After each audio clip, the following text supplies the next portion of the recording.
Todd Archer joining us now live from the Cowboys practice facility in Frisco, Texas. Todd, what is Elliott saying about how he plans to improve in his second year in the league?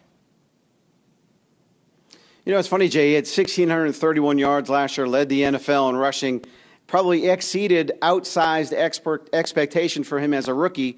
But when he looks back at it, he sees yards that he left on the field. And one area where it really talks about wanting to get better is as a second-level runner. Now, he had 48 carries last year of 10 or more yards, 14 carries of 20 or more yards. But you go back to his time at Ohio State, what made him special was his big plays, the ability to bust the long ones. He had a 60-yarder for the Cowboys, a 55-yarder last year. But he's really now this year studying the defensive fronts and kind of seeing how those fronts fit into the Cowboys' run play and trying to see if there are ways where if things break down, he knows where natural creases will come about. The Cowboys are going to ride him as much as they can this year like they did last year. If he can get some bigger plays, that would be much better for the offense. Absolutely. As good as the offense was last year, though, the defense ranked only 16th in the league. How are they improving? You know, 16th in yards, but 5th in points. So I think they were better than people thought. But there are a lot of areas where they need to improve. They drafted Taco Charlton in the first round to help their pass rush affect the quarterback more. They lost more than 2,000 snaps in their secondary with free agency defections of Barry Church, Brandon Carr, Mo Claiborne, and J.J. Wilcox. They're relying on a lot of new guys, young guys, rookies. They drafted 4 cornerbacks in this draft. So they're really in a position where they need to get these guys on the field and play right away. And, you know, the funny thing yesterday, there were these first 2 days of minicamp, when they get in these compete periods of situational work, the first-team defense has beaten the first-team offense. So that's a good sign when you see Sean Lee's not practicing very much at all, Jalen Smith not doing very much at all. By the time these guys get to training camp, they think they'll be a better defense than people want to give them credit for. Yeah, that is a very good sign. Todd, going to be back next hour with plenty more on the Dallas Cowboys. Todd Archer, thank you much. Jay, for much more on this Cowboys talk here, let's have Louis Riddick and Teddy Bruschi join us here. We're talking about a team that went 13-3 last year, and that third loss was the final game where Dak didn't play the entire game.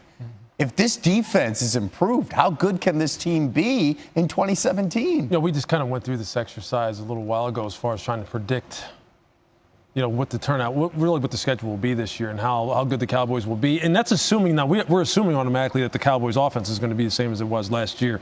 But on the defensive side of the ball in particular, it is good to hear that they are outperforming the offense so far in OTAs and minicamp. And in particular, what you're going to want to watch is the secondary because of all the turnover that's been there and how many young guys are going to wind up playing in the secondary there. And then really, it's going to really start, though, for the Cowboys, and we've been talking about this for maybe the past 2 years, is up front, can they rush the passer?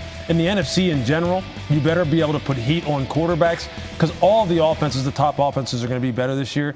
Here's an offense to keep an eye on. Keep an eye on the Tampa Bay Buccaneers. That offense is going to be able to put some points up. Green Bay got better with the addition of 2 tight ends, Martellus Bennett being the key one in Green Bay. You can't defend the pass this year, you're in trouble. And Dallas better be able to have it figured out in the secondary where so many young guys are going to be playing. I think Dallas, defensively, I think Dallas needs to realize what kind of offense they have.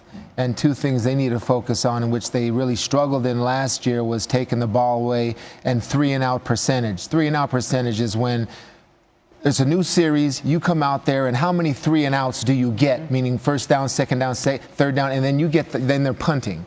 They were one of the worst in the league at that. So I say that because I think that's important, because the offense that Dallas has isn't just an offense that scores points, it pounds defenses. And the more opportunities you give to them to pound the defense, the more that success they'll have in the fourth quarter, the more opportunities they'll have, the more beat up those defenses they play against that they'll be, and then even more success. So taking the ball away and getting off the field, however you do that, through the secondary or forcing turnovers or rushing the passer. However, that's what you got to focus on, is getting that ball back to your offense so it punishes the other team. Another thing I'll add with that is just that, you know, in the red zone, and as far as keeping points off the board, keeping teams out of the end zone, like that's one of the things they've been good at. So you can tack on what Teddy is talking about as far as getting 3-and-outs, intercepting the football, giving the offense more time.